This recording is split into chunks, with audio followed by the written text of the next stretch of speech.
உலகெங்கிலும் பறந்து வாழும் ஜோதிடம் டாக்ஸ் தமிழ் நேயர்களுக்கு அன்பு வணக்கம். நான் ஜோதிடர் குரு வரதராஜ பெருமாள். நம்ம இந்த நிகழ்ச்சி மூலியமா உங்கள எல்லாத்தையும் பார்க்குறதுல நான் ரொம்ப சந்தோஷப்படுறேன். முக்கியமா இந்த நிகழ்ச்சி நம்ம என்ன பார்க்க போறோம் அப்படின்னு கேட்டீங்க அப்படின்னா வந்து, ஜூலை மாதம் 15ஆம் தேதி வரக்கூடிய ஜூலை மாதம் 2026ஆம் வருஷம் ஜூலை மாதம் 15ஆம் தேதி சனி பகவான் வந்து வக்ர நிலைக்கு போறாரு. இந்த வக்ர நிலையில அவர் எத்தனை நாள் இருக்க போறாரு? எவ்வளோ மாசம் பயணிக்க போறாருன்னா, நவம்பர் 30ஆம் தேதி வரைக்கும். அதாவது நாள் கணக்குல பார்த்தீங்கன்னா, ஒரு 138 நாட்கள் வந்து வக்ர நிலை இருக்க போறாரு. ஸோ இந்த வக்ரம்னா என்ன? வக்ரம் நிலையில சனி பகவான் இருக்கிறதுனால என்ன பலன் குடுக்க போறாரு? தற்சமயம் அவர் வந்து கோச்சார ரீதியா மீன ராசியில இருந்துட்டு இருக்கிறாரு. ஸோ அந்த மீன ராசியில இருந்து ஒவ்வொரு ராசிக்கும் என்னென்ன பலன்கள், அதாவது மேஷம் முதல் மீனம் வரையான 12 ராசிக்காரர்களுக்கும் என்ன மாதிரியான பலன்கள் குடுக்க போறாரு அப்படின்றத நம்ம பார்க்க போறோம். மேலும் ஆண்டு கிரகங்கள், மற்ற கிரகங்களோட நிலைகள்லாம் வச்சு உங்களுக்கான துல்லியமான சரியான பலன்கள் குடுக்க போறேன். நிச்சயமா நிகழ்ச்சியை தொடர்ந்து பாருங்க. கண்டிப்பா உங்களுக்கு பயனுள்ளதா இருக்கும். மேசராசி அன்பர்களுக்கு இந்த சனி வக்ர பயிற்சி காலம் எப்படி இருக்க போகுது அப்படின்னு தான் பார்க்க போறோம்.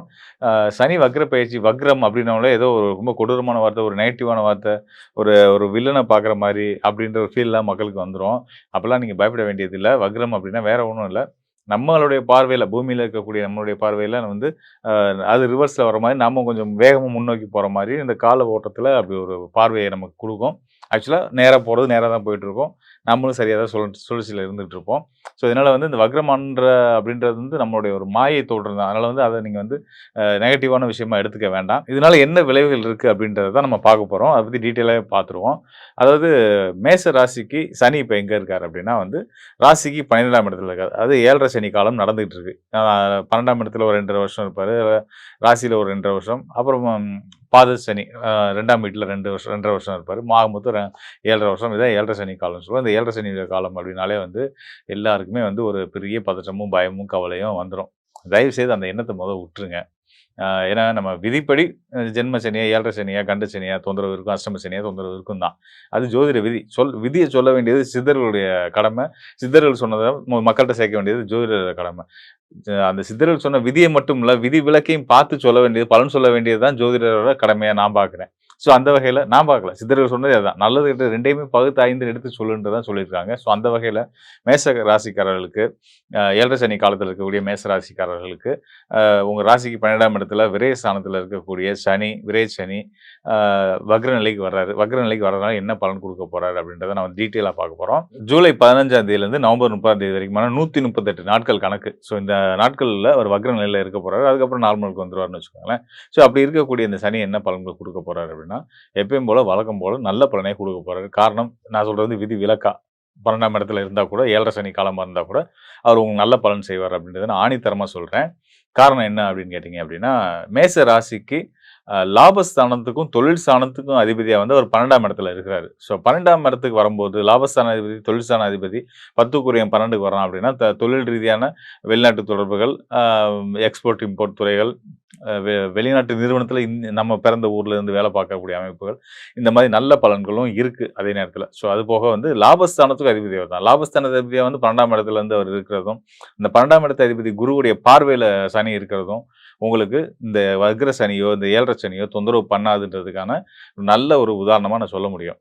அது மட்டும் இல்லாம வந்து பார்த்தீங்கன்னா, சனி வந்து இந்த வக்ர நிலையை அடையும்போது தான் குடுக்கக்கூடிய ஆதிபத்திய பலன்கள், அதாவது சனியுடைய ஆதிபத்திய பலன்கள், அவர் இருக்கக்கூடிய காரகத்துவ பலன்கள்லாம் என்ன அப்படின்னு பார்த்தோம்னா, காரகம் வந்து ஸ்தானம் வந்து பார்த்தீங்கன்னா குருவுடைய வீடு.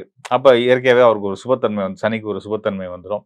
ஸோ, தெய்வ பக்தி, இறை வழிபாடு, அ வ வெவ்வேறு ஊர்கள்ல இருக்கக்கூடிய சிவாலயங்களுக்கு போகணுன்ற ஒரு ஆர்வம், இந்த மாதிரியான விஷயங்கள்ல ஒரு ஈடுபாட குடுக்கும்.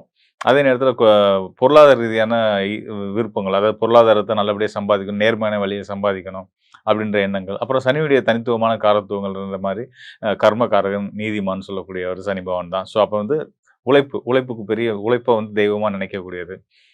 நம்ம வேலை பார்க்குற இடம் தான் கோவிலு. அப்படின்ற மாரி அந்த தொழில் ஸ்தானத்த வந்து ஒரு கோயிலுக்கு போற மாரி நெனச்சு, பயபக்தியோட வேலை பார்க்கக்கூடிய தன்மைகள். நீதிக்காரகன் அவர் தானே. ஸோ, அப்ப நடுநிலையா இருக்கிறது. நல்லவங்க, கெட்டவங்க, வேண்டியவங்க, வேண்டாதவங்க, ஏழை, பணக்காரன் எந்த பாகுபாடும் பார்க்காம எல்லாத்தையும் சமமா பார்க்கக்கூடிய சமத்துவ தன்மை. இது எல்லாமே சனியோட காரகத்துவங்கள். இந்த தன்மைகள்லாம் வந்து மேச ராசிக்காரர்களுக்கு நல்ல விதமா பிரதிபலிக்க போகுது. அதன் மூலியமா நல்ல விதமா நடந்துக்கிறதுனால, உங்களுக்கும் நல்ல பலன்கள் கிடைக்க போகுது அப்படின்றத சொல்லலாம். மேலும் அது குருவுடைய பார்வைனால மட்டும் தான் அது சனி நல்ல பலன் குடுக்குறாரான்னா, நிச்சயமா கிடையாது. நான் ஏற்கனவே சொன்ன மாரி, விதிவிலக்கா அவர் வந்து உங்களுக்கு தொழிலுக்கும் மற்றும் லாபஸ்தானத்துக்கு அதிபதியா வந்து 12ஆம் இடத்துல இருக்கிறதுனால, இது வந்து தர்ம கர்மாதிபதி யோகம் அப்படின்ற அடிப்படையில சனி நல்ல பலன தான் செய்வார். அதனால கவலைப்படாம தைரியமா இருந்தீங்கனாலே உங்க வாழ்க்கை ரொம்ப நல்லாருக்கும். அப்படி இருந்தும் எனக்கு 7 சனி ஆரம்பிச்சதுலேருந்து தாங்க இந்த பிரச்சனை வந்துச்சு, அந்த பிரச்சனை வந்துச்சு, கையில அடிபட்டுச்சு, கால்ல அடிபட்டுச்சு அப்படின்லாம் சொல்றவங்களுக்குலாம் நான் சொல்லிக்கிறேன். அதுக்கு சனி மட்டும் காரணம் கிடையாது. உங்களுக்கு தெரிஞ்ச ஒரே கெட்டவன் சனி பகவான் தான்றனால அவர் மேல நீங்க பழிய தூக்கி போடுறத நிப்பாட்டிட்டு, உங்களுடைய தனிப்பட்ட ஜாதகத்திலயும் அதுக்கான காரணங்கள் இருக்கலாம். அத பத்தி நம்ம டீட்டெயிலாவும் பார்க்கலாம். அதுக்கு உங்களுடைய தனிப்பட்ட ஜாதகம் ஒரு காரணமா இருக்கலாம். அதெல்லாம் டீட்டெயிலா ஆய்வு பண்ணா தான் நம்ம தெரிஞ்சுக்க முடியும். பொத்தாம் பொதுவா நமக்கு தெரிஞ்ச ஒரே அசுபர் இவர் தான், கெட்டவன் இவன் தான், இவன் மேல தூக்கி பழிய போடுன்னு போட்டுட்டு இருக்கோம் எல்லாருமே. ஸோ அந்த தவற இனிமே செய்யாதீங்க. 7:30 சனியில நான் ஜம்முன்னு இருக்கேன், ஜாலியா இருக்கேன், நம்புங்க உங்க வாழ்க்கை சிறப்பாவே இருக்கும். தைரியமா இருங்க. இதுவரைக்கும் நம்ம ஒவ்வொரு ராசிக்காரர்களுக்குமான சனி வக்ர பயிற்சி பலன்கள் பார்த்துருக்கிறோம். ஸோ இதுல வந்து இந்த வக்ர நிலையில சனி அப்படின்னா நீங்க பயப்பட வேண்டாம் அப்படின்றத நான் உங்களுக்கு நான் தெளிவா விளக்கி சொல்லியிருந்திருக்கிறேன். சொல்லப்போனா சனியோட நிலை வந்து குருவோட துணையோட இருக்கிறதுனால கண்டிப்பான முறையில நல்ல பலன் மட்டுமே செய்யும் அப்படின்னு சொல்லியிருக்கேன். பெரும்பாலும் சனி பகவான் இந்த காலகட்டத்தில, அதாவது இந்த குறிப்பிட்ட காலகட்டத்தில பெரும்பான்மையான ராசிக்காரர்களுக்கு நல்ல யோக பலன்கள தான் குடுக்குறாரு. நம்ம இத எப்படி பயன்படுத்திக்க போறோம்? அந்த கோச்சார பலன் அப்படின்றது மனம் சார்ந்த, அதாவது சந்திரன் அடிப்படையா வச்சு சொல்றதுனால, சந்திரன் மனோகாரகனா வரதுனால, இந்த குறிப்பிட்ட காலகட்டத்தில நம்மளுடைய மனநிலையை எப்படி வச்சுக்கிட்டா சனியால நம்ம ஆதாயம் அடையலாம் அப்படின்ற விஷயத்தையுமே நம்ம உங்களுக்கு டீட்டெயிலா சொல்லியிருக்கேன். சோ அந்த கோச்சார பலன் அப்படின்னு வரும்போதே வந்து, நீங்க நம்ம சொல்லக்கூடிய விஷயத்துக்கு ஏத்த மாரி உங்களுடைய மனநிலைய நீங்க வந்து வகுத்துக்கிட்டீங்க, மனநிலைய வச்சுக்கிட்டீங்க அப்படின்னா, நிச்சயமா சனியாகட்டும், ராகுவாகட்டும், ஏனைய கிரகங்கள், மற்ற கிரகங்கள் எதுவா இருந்தாலும் வந்து பார்த்தீங்கன்னா, நீங்க என்ன நினைக்கிறீங்களோ அதன் அடிப்படையில தான் உங்களுக்கு யோக பலன்கள குடுப்பாங்க. நீங்க எதிர்மறையான யோசிச்சீங்கன்னா, எதிர்மறையான பலன்கள் வரத்தான் செய்யும். அதனால நீங்க பாசிட்டிவாவே யோசிங்க. 12 ராசிக்காரர்களுக்குமே வந்து பார்த்தீங்கன்னா, சனியோட அருள் வந்து வக்ர நிலையில இருக்கக்கூடிய காலத்தில ரொம்ப சிறப்பாவே இருக்கு. இன்னும் சொல்லப்போனா, நீங்க ஆச்சரியப்படுற விதமா வந்து நானே ஆச்சரியப்படுற விதம் உண்ம அதுதான். வக்ர நிலையில இருக்கக்கூடிய சனி, அந்த ஜென்ம சனியா நடந்துட்டு இருக்கக்கூடிய மீன ராசிக்காரர்களாகட்டும், 7:30 சனி நடந்துட்டு இருக்கக்கூடிய மேஷ ராசிக்காரர்களாகட்டும், கும்ப ராசிக்காரர்களாகட்டும், எல்லாத்துக்குமே ரொம்ப சிறப்பான யோக பலன் குடுத்துட்டுருக்கு. அத விட கூடுதலா வந்து பார்த்தீங்கன்னா, சிம்ம ராசிக்காரர்கள் அட்டம சனி காலம். அவங்களுக்கே அது நல்ல யோகம் தான் குடுக்குது அப்படின்றத நம்ம டீட்டெயிலா பார்த்துருக்கிறோம் இல்லையா? ஸோ அதுபோல கன்னி ராசிக்காரர்கள், கண்டசனி எல்லாமே டீட்டெயிலா சொல்லியிருக்கோம். மற்ற ஏனைய ராசிக்காரர்களுக்குமே நல்ல பொசிஷன்ல இருந்து தான் நல்ல பலன் தான் குடுத்துட்டு இருக்கிறாரு. சனிய பார்த்து பயப்படுறத தயவுசெய்து விட்டுருங்க. நான் திரும்ப திரும்ப பல இடங்கள்ல அத பதிவு பண்ணிட்டே இருக்கேன். இப்பயும் அதான் சொல்றேன். சனி அப்படின்னாலே கெட்டவன் அப்படின்ற அந்த நெனப்ப விட்டுருங்க. ஸோ இது எப்படிப்பட்ட ஒரு விஷயம் அப்படின்னு கேட்டீங்கன்னா, வெள்ளையா இருக்கவன் பொய் சொல்ல மாட்டான் அப்படின்ற மாரி. அப்ப வெள்ளையா இருக்கவன் பொய் சொல்ல மாட்டான்னா யார் பொய் சொல்லுவா? கருப்பா இருக்கவன் பொய் சொல்லுவான். அப்ப சனி வந்து கருப்பு. ஸோ அவர் தான் கெட்டவன்னு மைண்ட்ல நமக்குலாம் ஃபிக்ஸ் ஆகி வச்சிருக்கோம் பாருங்க. அந்த எண்ணத்த தயவுசெய்து எடுத்து தூக்கி போட்டுருங்க. அந்த எண்ணத்த தூக்கி போட்டீங்கனாலே, உங்களுக்கு நம்ம சனியால எவ்வளோ ஆதாயம் அடையறோம், எவ்வளோ நல்லது நமக்கு நடந்துகிட்டு இருக்கு அப்படின்ற ஒரு உண்மை தெரிய வரும். ஸோ அது தெரிஞ்சு சனி வந்து ரொம்ப நல்ல கிரகங்கள். உண்மைய சொல்லப்போனா வந்து, அவர மாதிரி வந்து நியாயத்துக்கு கட்டுப்பட்டு, வேண்டியவன், வேண்டாதவன், பணக்காரன், ஏழை, ஏழை அப்படிலாம் இல்லாம, எந்தவித பாகுபாடும் இல்லாம, மனிதர்களுக்குள்ள எந்தவித பாகுபாடும் இல்லாம, இன்னும் சொல்லணும்னா உயிர்களுக்குள்ள எந்த பாகுபாடும் இல்லாம, சமத்துவமா எல்லாத்தையுமே பார்க்கக்கூடிய ஒரு மனநிலையை குடுக்கக்கூடியவர். அவர் நீதிமானும் கூடயா. அதனால வந்து தப்பு யார் பண்ணாலும் தப்பு அப்படின்றத ஸ்ட்ராங்கா சொல்லக்கூடிய அந்த தைரியம் வந்து சனியுடைய ஆதிபத்திய பலம் பெற்றவர்களுக்கு நிச்சயமா இருக்கும். ஸோ அந்த வகையில இதெல்லாம் வந்து சனியோட இயல்புகள். நம்மளுடைய ஆயுள் காரகனும் சனி தான். உழைப்பு தான் வந்து நமக்கு வந்து ஆ தெய்வம்ன்ற அளவுக்கு நம்ம சொல்லலாம். பெரியவங்க அப்படிதான் சொல்லியிருக்காங்க. "நீ உழைச்சா நீ பொழைக்கலாம். நீ உழைச்சா நீ சாப்பிடலாம்." அப்படின்னு தான் சொல்லியிருக்காங்க. அந்த வகையில வந்து ஒரு உழைப்பு நல்லா இருக்கணும் அப்படின்னாலும், அதையும் தீர்மானிக்கிறது சனி பகவான் தான். ஸோ இந்த எல்லா வகையிலயுமே வந்து சனி பகவானுக்கு நெறைய நல்ல பண்புகள் இருக்கு. ஸோ அதெல்லாம் எடுத்துக்கிட்டு நம்ம வந்து அத அதெல்லாம் நமக்கு கிடைக்கணும்னு சனி பகவான்ட்டருந்து கிடைக்கணும்னு நம்ம மனசுல வேண்டிக்கிட்டு, நெனச்சுக்கிட்டு வாழ ஆரம்பிச்சோம் அப்படின்னாலே, இதெல்லாம் அவர் தான் குடுக்குறாரு அப்படின்ற உண்மையெல்லாம் உங்களுக்கு புரிய ஆரம்பிச்சுச்சு அப்படின்னாலே வந்து, உழைச்சா தானங்க காசு வரும், பணம் வரும். பணம் தானங்க எல்லாமே. உங்களுக்கு பணம்ன்றது குருன்னு எடுத்துக்கிட்டீங்க அப்படின்னா, அந்த பணம் வர வைக்கிற வழியே வந்து சனி பகவான் தானே. அப்படிப்பட்ட சனி பகவான நம்ம கெட்டவன்னு எப்படி நினைக்க முடியும்? நம்ம உழைப்ப தப்புன்னு நம்ம எப்படி சொல்ல முடியும்? திருடாத, பொய் சொல்லாத எல்லா செயல்களுமே வந்து, எந்த ஒரு உழைப்புமே வந்து நல்ல விஷயம் தான். ஸோ அந்த வகையில நமக்கு நல்ல உழைப்ப குடுக்கக்கூடிய சனி பகவான கண்டிப்பான முறையில நீங்க வந்து கெட்டவனா பார்க்கிறத தயவுசெய்து விட்டுட்டு, சனியால நமக்கு என்னென்ன ஆதாயங்கள் வருது அப்படின்றத பாருங்க. உங்க வாழ்க்கை ரொம்ப இனிமையாவே இருக்கும். மேலும் இப்ப நம்ம சொன்னதெல்லாம் வந்து பார்த்தீங்கன்னா, கோச்சார ரீதியா சனி இந்த நிலையில இருந்து ஒவ்வொரு ராசிக்காரர்களுக்கும் என்ன பலன் குடுக்குறார்ன்றத பத்தி பேசியிருந்தோம். அ இன்னும் மேற்கொண்ட டீட்டெயில் வந்து கண்டிப்பா உங்களுக்கு தேவைப்படும். நம்மள அடுத்த கட்ட நகர்வுகள், அ அதில நம்ம வெற்றி அடைய போறோமா? வெற்றி அடையணும்னா என்னென்ன செய்யணும்? என்னென்ன விஷயங்கள் நம்ம தவிர்க்கணும், இப்படின்றத பத்தி என்னென்ன நடக்க போகுது நம்ம லைஃப்ல எதிர்காலத்துல இப்படின்றத பத்தி இன்னும் துல்லியமா சரியா நீங்க தெரிஞ்சுக்கணும் அப்படின்னா, இப்ப நம்ம இங்க சொன்னது வந்து கோச்சார அடிப்படையான சந்திரன் உங்க ராசிக்கான பொது பலன் இல்லையா? ஸோ இந்த பொது பலன் தாண்டி உங்களுக்கான ஒவ்வொரு நபருக்குமான துல்லியமான தனித்துவமான பலன்களை தெரிஞ்சுக்கணும் அப்படின்னா, நம்மளுடைய சுயஜாத ஆய்வு அவசியம். அதனால உங்களுக்கு உங்களுடைய அடுத்து வரக்கூடிய காலத்த பத்தி தெரிஞ்சுக்கணும். உங்க வாழ்க்கையில இருக்க பிரச்சனைய தீர்க்கிறதுக்கான வழிய தெரிஞ்சுக்கணும் அப்படின்னா, இந்த டிஸ்ப்ளேல இருக்க என்னுடைய எண்ணுக்கு தொடர்பு கொள்ளுங்க. நிச்சயமா உங்களுக்கு ஒரு தெளிவையும், கிளாரிட்டியும் நான் உறுதியான முறையில குடுக்குறேன். நன்றி, வணக்கம் நண்பர்களே. மீண்டும் ஒரு நல்ல நிகழ்ச்சி. மேசராசி அன்பர்களுக்கு சனி பகவான் 12ஆம் இடத்தில், அதாவது உங்களுடைய விரயஸ்தானத்தில் அமர்ந்து வக்ரம் பெற்று தன்னுடைய பயணத்தை தொடங்குகின்ற இந்த காலம். ஃபஸ்ட்டு வந்து பார்த்திங்கன்னா, நம்ம நன்மையான விஷயத்தை எடுத்துக்கிறோம். அதாவது 96 நாட்கள், அதான் நன்மையான நாட்கள். சரியா? அப்போ இந்த ஸ்டார்டிங் 2026 27/7/2026 முதல் நம்முடைய சனி பகவான் வக்ரமடைந்த இந்த நேரத்து முதல் கிட்டத்தட்ட 96 நாட்கள் என்னென்ன நன்மையெல்லாம் குருவுடைய பார்வை மூலமாக வக்ரம் பெற்ற சனி பகவான் கொடுக்க போகிறாருன்னா, பொதுவாகவே இந்த பொருளாதாரம் சார்ந்த பிரச்சனைகள், உங்கள் குடும்பம் சார்ந்த பிரச்சனைகள், இதெல்லாம் சரியாகக்கூடிய ஒரு அற்புதமான காலம். உங்களுடைய குடும்பத்தில் நீங்கள் ரொம்ப ஹார்ட் ஒர்க் பண்ணி உங்கள் வீட்டுக்காக, உங்களுடைய குழந்தைகளுக்காக, உங்களுடைய மனைவிக்காக, உங்களுடைய கணவருக்காக அப்படின்னு வச்சுக்கோங்களேன்.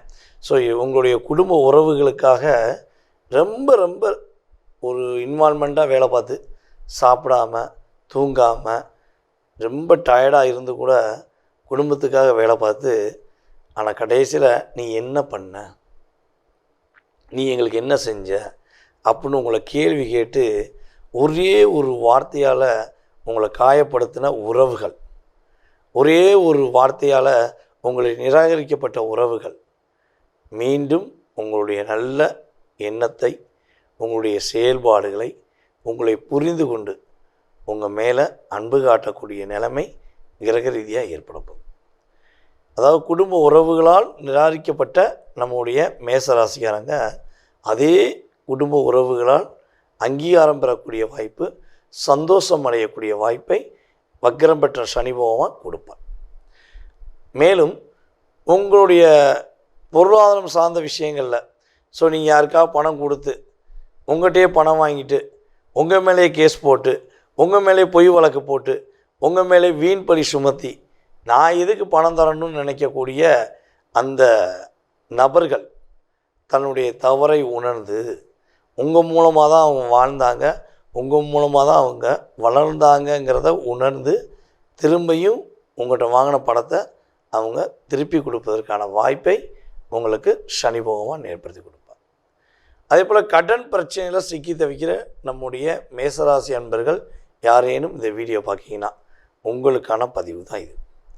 உறுதியாக இந்த வக்ரம் பெற்ற சனி பகவானுடைய காலம் என்று சொல்லக்கூடிய 96 நாட்களில் உங்களுடைய கடன் சுமைகள் குறையும். கடன் பிரச்சனையிலிருந்து மீண்டு வருவீங்க. நிறைய மாற்றங்கள், நிறைய உணர்வுபூர்வமான விஷயங்களை நம்முடைய மேசராசி அன்பர்கள் பெற புரியும். அதேபோல் வேலை தேடி இருக்கீங்க அப்படின்னா வேலை வாய்ப்பு உங்களுக்கு தேடி வரும். உங்களுக்கான வேலையில் ஒரு அங்கீகாரம் கிடைக்கும். உங்களுடைய அப்பாவளி சொத்து சம்மந்தப்பட்ட விஷயங்கள் உங்களுக்கு கிடைக்கக்கூடிய பாக்கியம் கிரக ரீதியாக இருக்குது. ஸோ யாராச்சும் உங்கள் அப்பா சொத்தை அபகரிச்சிட்டாங்க, நீங்கள் ஃபைனலில் வாங்க வேண்டிய நிலைமையில் இருக்கும்போது உங்களுக்கு எதாவது தேவையில்லாத விஷயம் செஞ்சிட்டாங்கன்னா உறுதியாக அந்த சூழ்ச்சி எல்லாமே முறியடிக்கப்பட்டு உங்களுடைய அப்பாவளி சொத்து உங்களுக்கு கிடைக்கும். அப்பா மகன் உறவு, அப்பா மகள் உறவு இனிமேல் தான் சிறப்படைய போகுது. இவ்வளோ நாட்களில் அப்பா உங்களை புரிஞ்சுக்கிறாமல் உங்களை எதாவது தேவையெல்லாம் பேசியிருக்கலாம், இல்லை அப்பா சொன்ன ஒரு வார்த்தையை நீங்கள் பிடிச்சிக்கிட்டு கஷ்டப்படுத்திக்கலாம். ஸோ இதெல்லாம் மாறி வரக்கூடிய ஒரு அற்புதமான 96 நாட்கள் குருவுடைய பார்வை மூலமாக மேசராசிக்காரங்க இழந்ததை மீட்கக்கூடிய அற்புதமான ஒரு காலமாக இருக்குது. இதை தாண்டி இந்த குருவுடைய பார்வை ஒரு 41 நாட்கள் உங்களுக்கு கிடைக்கல. அப்போ 12ஆம் இடத்துல இருக்க வக்ரம் பெற்ற சனி பகவான் உங்களுக்கு அந்த 41 நாட்களில் என்னென்ன விஷயங்களை கவனம் அப்படிங்கிறத செயல்படுத்துகிறான்னா, உங்களுடைய வார்த்தைகளில் நிதானம் தேவை. அதாவது சொல்லுவோம்ல, ஒரு வார்த்தை வெல்லும் ஒரு வார்த்தை கொல்லுமாங்க. ஸோ அப்போ வார்த்தையில் ரொம்ப ரொம்ப பொறுமையாக பேசுங்க. உங்களை தேவையில்லாமல் தூண்டி விட்டு வேலை வைப்பாங்க. ஸோ அப்போ அந்த இடத்துல உணர்ச்சிசப்பற்றக்கூடாது. சரியா? அதே போல் பார்த்திங்கன்னா, ஆக்சுவலாக பார்த்திங்கன்னா என்னை பொறுத்தளவு நவம்பர் 1 அப்படின்னு வச்சுக்கோங்களேன். நவம்பர் 1 அப்படியே பொறுமையாக இருக்கணும். நவம்பர் 1 டிசம்பர் 10 வரையும் என்ன பண்ணணும்? அவசரப்படக்கூடாது. அடுத்தவங்களுடைய பிரச்சனைக்கு தலையிடக்கூடாது. பொதுவாக அந்த வண்டியில் போகும்போது அந்த ஹாரன் அடிச்சுட்டே வந்தால் அவங்களுக்கு பிடிக்காது. பின்னாடி ஹாரனை அடிச்சுட்டு என்ன பண்ணுவீங்க? பட்டுன்னு வண்டி நிப்பாட்டி என்னடா அவனை பிரச்சனை, என்ன பிரச்சனை அப்படின்னு நம்மளுடைய மேசராசி பெண்களும் கேட்பீங்க, மேசராசி ஆண்களும் கேட்பீங்க. ஸோ அந்த உங்களை அறியாமல் ஒரு கோபம் வருது பார்த்தீங்களா? ஸோ இதெல்லாம் தூண்டுறதுக்கான விஷயங்கள் செய்வாங்க. ஸோ நீங்கள் 41 நாட்கள் முடிவு எடுத்துக்கோங்க. டேய், எனக்கு தெரியுண்டா, நீங்கள் என்ன பண்ணாலும் சரி, நான் அது சில்வண்டு சிக்கும் சிறுத்தை சிக்காதுன்னு சொல்லுவாங்க பார்த்தீங்களா? அதே மாதிரி தான். கரெக்டாக பொறுமையாக இருந்துட்டிங்கன்னா உங்களுக்கு சூப்பரான எதிர்காலம் இருக்குது. புதிதாக கடன் மட்டும் அந்த 41 நாட்களில் மேக்ஸிமம் நீங்கள் நவம்பர் 1 டிசம்பர் 10 வரையும் புதிதாக எந்த கடன் வாங்க சொன்னாலும் சரி, தயவுசெய்து வாங்க வேண்டாம். கடனுக்கு ஒரு முதலீடு கொடுக்க போகிறீங்க, கடன் வாங்கியிருக்கீங்க, அதை அடைக்க ட்ரை பண்ணுறீங்கன்னா எக்காரணத்தை கொண்டும் டாக்குமெண்ட் இல்லாமல் பணத்தை திரும்ப கொடுக்கக்கூடாது. ஸோ இதெல்லாம் கரெக்டாக ஃபாலோ பண்ணால் வக்ரம் பெற்ற சனி பகவான் உங்களுடைய வறுமை, உங்களுடைய கஷ்டம், உங்களுடைய கவலைகளை நீக்குவார் என்பது உண்மை. ஸோ நீங்கள் இந்த காலங்களில் என்ன பரிகாரம் செய்யலாம், என்ன தானங்கள் கொடுக்கலாம் அப்படின்னா, சனி பகவான் 12ஆம் இடத்துல அமர்ந்திருக்கனால பாத யாத்திரையாக செல்லக்கூடிய நம்முடைய மக்களுக்கு ஏதாவது கோயில்களுக்கு பாத யாத்திரை போகிறாங்கன்னா அவங்களுக்கு என்ன பண்ணுங்கள், நீங்கள் சாப்பாடு, தண்ணி, பிஸ்கட்டு அல்லது ஏதாச்சும் அவங்களுக்கு சிறு உதவியை செய்யும்பொழுது உங்களுடைய எண்ணங்கள் நிறைவேறும், வாழ்க்கையும் வெற்றியாகும். நேயர்களே, தற்போது வரை நீங்கள் மிக பொறுமையாக பார்த்ததுக்கு என்னுடைய நன்றி. அதாவது பார்த்திங்கன்னா, நம்முடைய சனி பகவான் வக்ரம் பெற்று உங்களுக்கு கொடுக்கின்ற மாற்றங்கள், நீங்கள் கவனமாக இருக்க வேண்டிய விஷயங்கள் எல்லாமே தெளிவாக சொல்லியாச்சு.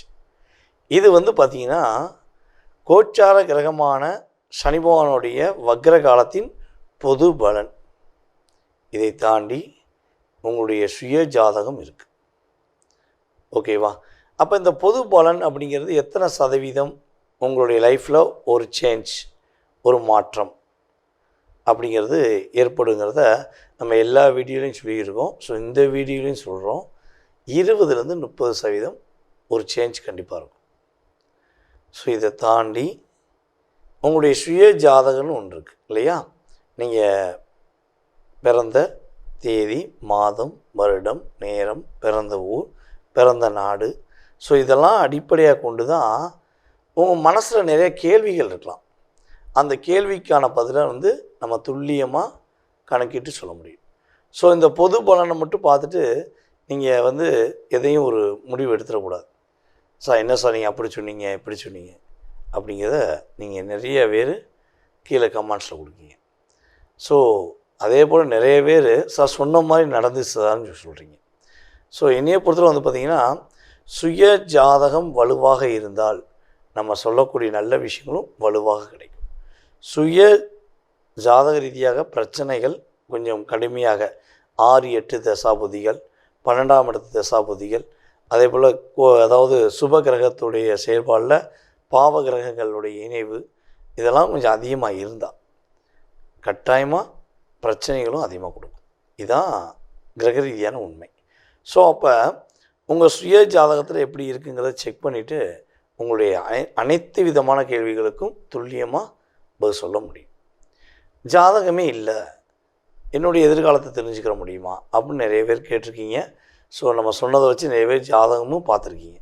ஸோ உறுதியாக உங்களுக்கு ஜாதகமே இல்லைனாலும் பரவாயில்ல, உங்களுடைய பெயர், உங்களுடைய பிறந்த வருடம் அல்லது ஒரு குறிப்பிட்ட வருடம் மட்டும் போதும்.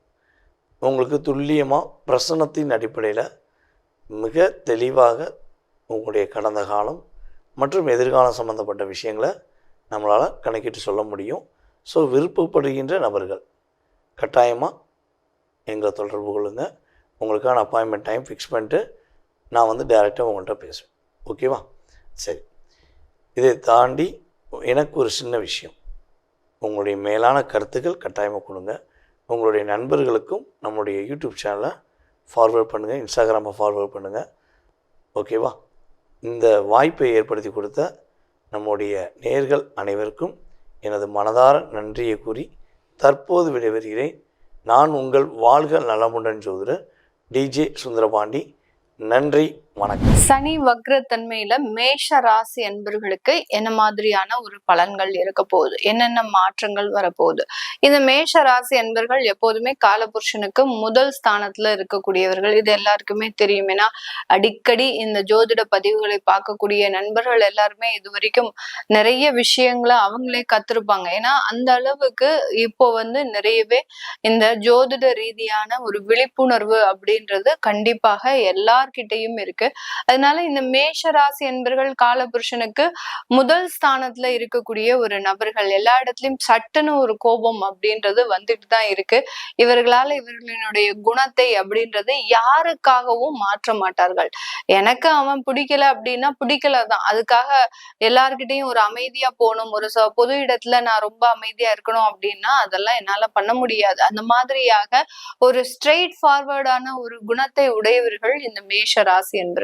இப்படிப்பட்ட இந்த மேஷ ராசி என்பர்களுக்கு முதல்ல சனி பகவானினுடைய தன்மை பாத்தீங்கன்னா 12ஆம் இடமான அந்த விரயஸ்தானத்துல இருக்கிறார். விரயஸ்தானத்துல இருக்கக்கூடிய அந்த சனி வக்ர சனியாக மாறுகிறார். வக்ரம் அப்படின்றது நான் ஏற்கனவே சொல்லியிருக்கிறேன்.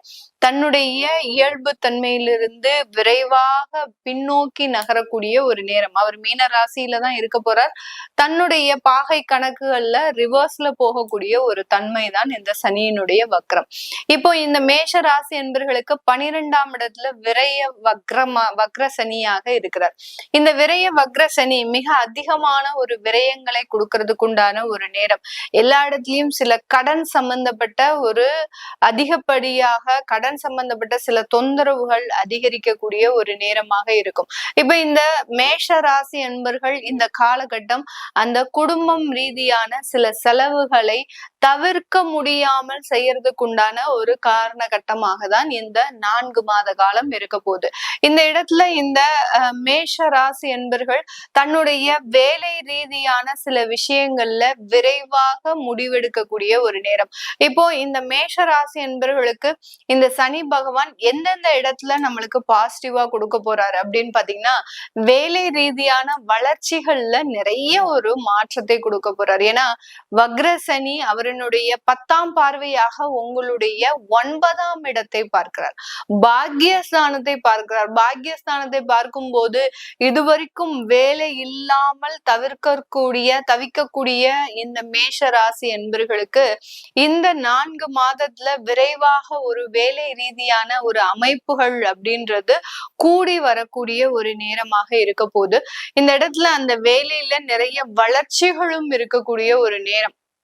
ஏன்னா அந்த வக்ரத்தன்மை அப்படின்றது பாத்தீங்கன்னா உங்களுடைய 2ஆம் இடத்தையும் அந்த சனி பகவான் 3ஆம் பார்வையாக பார்க்கறதுனால தனஸ்தானத்தை பார்க்கிறார். தனஸ்தானத்தை பார்க்கும் போது தடைப்பட்ட வருமானங்கள் அப்படின்றது கூடி வரக்கூடிய ஒரு நேரமாக இருக்க போகுது. இந்த சனி இது வரைக்கும் ரொம்ப ஸ்லோ மோஷனா எனக்கு வந்து பாத்தீங்கன்னா வர வேண்டிய பணம் எதுவுமே வரமாட்டேங்குது, எனக்கு வர வேண்டிய ஊதிய உயர்வு வரமாட்டேங்குது, எனக்கு வர வேண்டிய சில சொத்து தகராறுல இருக்கக்கூடிய சில தீர்வுகள் வரமாட்டேங்குது இப்படின்னு சொல்லக்கூடிய எதெல்லாம் வராம தடைபட்டு இருக்குதோ அது எல்லாமே இந்த சனி வக்ரத்தன்மை இந்த மேஷ ராசி என்பர்களுக்கு தீர்வை தரக்கூடிய ஒரு நேரமாக தான் இந்த 4 மாத காலகட்டத்திற்கு இருக்க போகுது. ஏன்னா இந்த இடத்துல பாத்தீங்கன்னா விரய சனி செலவுகளையும் கொடுத்து அதற்குண்டான நிவர்த்திகளையும் இந்த மேஷ ராசி என்பர்களுக்கு கொடுக்க போறார். இந்த சனி பகவான் இந்த விரய சனி பாத்தீங்கன்னா இந்த மேஷ ராசி என்பர்களுக்கு 7.5 சனியினுடைய முதல் கட்டம். இந்த முதல் கட்டம் பாத்தீங்கன்னா இவர்களுக்கு எல்லாத்தையுமே கொஞ்சம் அதிகமாக கொடுக்கக்கூடிய ஒரு தருணம். வேலை வாய்ப்பாக இருக்கட்டும், குடும்ப வாழ்க்கையில ஒரு நிம்மதியான ஒரு வாழ்க்கையாக இருக்கட்டும், அடுத்து பாத்தீங்கன்னா 2வது திருமணம் சம்பந்தப்பட்ட விஷயமாக இருக்கட்டும், இந்த மாதிரியாக எந்தெந்த விஷயத்துல எல்லாம் இவர்களுக்கு நல்லதை கொடுக்க முடியுமோ அந்தந்த இடத்துல எல்லாத்தையுமே அந்த சனி பகவான் அவரினுடைய பார்வையின் மூலமாக தான் கொடுக்க கொடுக்க போறார். அந்த பார்வைப்பட்ட இடம் எல்லாமே உங்களுக்கு நல்ல வளர்ச்சியை கொடுக்கக்கூடிய ஒரு நேரம். சனி பகவான் 3ஆம் பார்வையாக உங்களுடைய தன குடும்ப ஸ்தானத்தை பார்க்கிறார். அடுத்து பாத்தீங்கன்னா 10ஆம் பார்வையாக உங்களுடைய 9ஆம் இடத்தை பார்க்கிறார். அடுத்து உங்களுடைய 6ஆம் இடத்தை 7ஆம் பார்வையாக பார்க்கிறார். அதனால இந்த 3 இடத்துலயும் இருக்கக்கூடிய சில நிகழ்வுகள் அப்படின்றது மிக விரைவாக நடக்கக்கூடிய ஒரு தருணம். பணம் வருவாய்கள் மிக அதிகமாகக்கூடிய ஒரு தருணம். லோன் சம்பந்தப்பட்ட விஷயங்கள் அதிகரிக்கக்கூடிய ஒரு தருணம். வேலை ரீதியான உயர்வுகள் அதிகரிக்கக்கூடிய ஒரு தருணம். சில பேருக்கு பாத்தீங்கன்னா எனக்கு வேலையை விட்டுட்டு நான் போய் தொழில் செய்யலான்னு ஆரம்பிக்க போறேன் அப்படின்னா அவங்களுக்கு எல்லாம் ஈஸியா சில ஆப்பர்ச்சுனிட்டிஸ கொடுத்துருவார். இந்த வக்ரத்தன்மை 4 மாதங்களுக்கு தான் இருக்க போகுது நேயர்களே. அதை மாத்திரம் நீங்க மனசுல கொண்டு சில விஷயங்கள்ல வாய்ப்புகள் வந்தாலும் அதுல நீங்க கொஞ்சம் ஹோல்ட் டவுன் பண்ணி செயல்பட வேண்டியது ஒரு முக்கியமான ஒரு விஷயம் இந்த மேஷராசி அன்பர்களுக்கு. எனக்கு தான் எல்லா வாய்ப்பும் வருது. ஏன்னா மேஷராசி அன்பர்கள் எடுத்தோம் கவுத்தோன்னு முடிவு எடுத்துட்டு ஒரு உயரத்துல இருப்பாங்க. அங்க இருந்து கீழே வர்றதுக்கும் பயம். அடுத்து பாத்தீங்கன்னா அங்க இருந்து சில முடிவுகளை எடுக்கிறதுக்கும் பயப்படுவாங்க. அந்த மாதிரியான சில விஷயங்களை, அதாவது நுனிப்புள்ள ஆய்ந்த மாதிரி தான் சில விஷயங்களை இந்த மேஷராசி அன்பர்கள் செய்வாங்க. ஒரு ஆழ்ந்த ஒரு சிந்தனையோடு செய்யக்கூடிய அளவிற்கு அவர்களுக்கு அந்த நேரம் கிடையாது. அதே மாதிரி அந்த உழைப்பை மட்டுமே நம்புறதுனால சில விஷயங்கள்ல இப்படி இருப்பாங்க. இப்படி இருக்கக்கூடிய காலகட்டத்துல நான் சொன்ன மாதிரி நீங்க தொழில் ஆரம்பிக்கணும் அப்படின்னு நினைச்சீங்க அப்படின்னா அதை செய்யக்கூடாது. அதை செய்யறதுக்கு நீங்க சில கால அவகாசம் அப்படின்றது தேவை. ஏன்னா இப்போ உங்களுக்கு தொழில் வாய்ப்புகளை சனி பகவான் கொடுக்க போறார். அதே இடத்துல அந்த தொழில் வாய்ப்புகளை அழிக்கிறதுக்கு அடுத்து டிசம்பர் மாதத்துல இருந்து நம்ம ராகு பகவான் நிழல் கிரகம் வந்துகிட்டே இருக்கிறார். அதனால தொழில் வாய்ப்புகளை கொஞ்சம் கொடுத்தாலும் அதுல ரொம்ப ஸ்லோ டவுனா நீங்க செய்யறதுதான் உங்களுக்கு நிறைய ஒரு மாற்றத்தை கொடுக்கும் இந்த மேஷ ராசி என்பர்களுக்கு. அடுத்து வெளிநாடு வெளியூர்ல இருக்கக்கூடியவர்கள் உங்களுடைய இடம் மாற்றத்தை நீங்க இந்த காலகட்டத்துல செஞ்சுக்கலாம். இடம் மாற்றம் அப்படின்றது வேலை மாற்றமாக இருக்கலாம். வேலை மாற்றம்ன்றது அத்தியாவசியமாக இருந்தாதான் நீங்க பண்ணணுமே ஒழிய தேவையில்லாம அந்த வேலை மாற்றத்தை பண்ணக்கூடாது. அடுத்து இடம் மாற்றம்ன்றது ரொம்ப நெசசரி. அந்த இடம் மாற்றம் தான். ஏன்னா உங்களுக்கு அடுத்து இந்த சனி பகவான் உங்களுடைய ஸ்தானத்திற்கு, அதாவது உங்களுடைய ராசிக்கு வரும்போது இந்த இடம் மாற்றம் உங்களுக்கு மிகப்பெரிய ஒரு வளர்ச்சியை கொடுக்கக்கூடிய ஒரு நேரமாக இருக்கும். திருமணம் சம்பந்தப்பட்டு கணவன் மனைவி உறவுகள் சம்பந்தப்பட்ட விஷயத்துல இந்த சனி பகவான் இப்போதைக்கு எந்த முடிவுகளையுமே தரமாட்டார்.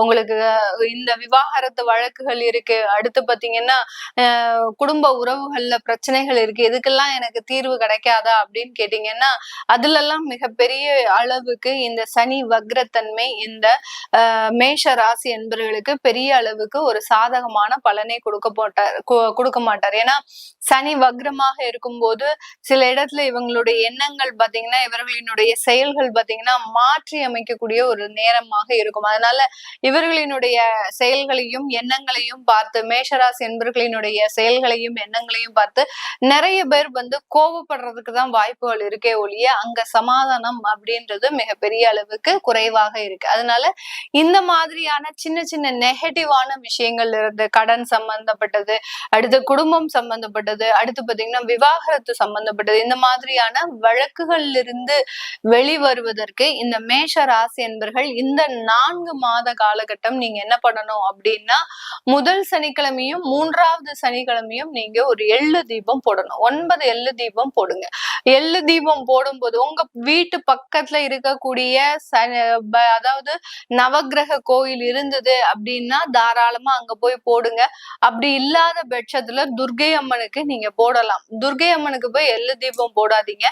நார்மலா நல்லெண்ணெய் தீபம் போடுங்க. நான் எள்ளு தீபம் சொல்லிட்டு வீட்டையே ரகலை பண்ணக்கூடாது. பண்ணிட்டீங்க அப்படின்னா சனி பகவான் அங்க அது மூலமாகவே இறங்க ஆரம்பிச்சிருவாரு அப்படின்னு தான் அர்த்தம். அதனால இதுல மாத்திரம் கொஞ்சம் கவனமாக இருந்து முதல் சனிக்கிழமை 3வது சனிக்கிழமை அப்படின்ற ஒரு கணக்கு வச்சு ஒரு 3 மாத காலத்திற்கு இந்த வக்ரத்தன்மை முடிகிற வரைக்கும் போடுங்க. ஆட்டோமேட்டிக்காக அவர் இயல்பு தன்மை வரும்போது இந்த மேஷ ராசி என்பர்களுக்கு இந்த 7.5 சனியினுடைய பாதிப்பு மிகப்பெரிய அளவுக்கு பாதிப்பை கொடுக்காமல் இருக்கிறதுக்கு உண்டான ஒரு சின்ன ஒரு டிப்ஸ் தான் நம்ம இப்ப சொல்லியிருக்கிறோம். அது போக உங்களுடைய ஜாதகத்துல சில தசா புத்திகள்லாம் இருக்கும். இப்போ மேஷ ராசி என்பர்களுக்கு பாத்தீங்கன்னா குரு தசை, சனி தசை, இந்த மாதிரி மாதிரியான திசாபுத்திகள் இருக்கும். இந்த திசாபுத்தியில நீங்க என்ன மாதிரியான விஷயங்கள், ஏன்னா நிறைய பேர் ப்ராப்பர்ட்டி சம்பந்தப்பட்ட விஷயத்துல அதிகப்படியான முயற்சிகள் எடுத்துட்டு இருப்பீங்க. அந்த ப்ராப்பர்ட்டி எல்லாம் உங்களுக்கு சாதகமாக இருக்குமா, இல்ல இதனால கடன் தொந்தரவுகள் இருக்குமா? சில பேருக்கு ப்ராப்பர்ட்டி வாங்கினதுக்கு அப்புறம் சில பிரச்சனைகள் வரக்கூடிய ஒரு அமைப்புலாம் இருக்கும். அதெல்லாம் நீங்க முழுமையா உங்களுடைய ஜாதகத்துல தெரிஞ்சுக்கிட்டு அதற்குண்டான சில முயற்சிகளை செய்யுங்க. அப்படி பார்க்கணும் விருப்பப்படுறவங்க கீழே இருக்கிற நம்பருக்கு வாட்ஸ்அப்ல அப்பாயின்மெண்ட் வாங்கிக்கிட்டு நீங்க கன்சல்ட் பண்ணிக்கலாம். உங்களிடமிருந்து விடைபெறுவது உங்கள் ஆஸ்ட்ரோ பூர்ணா. நன்றி, வணக்கம்.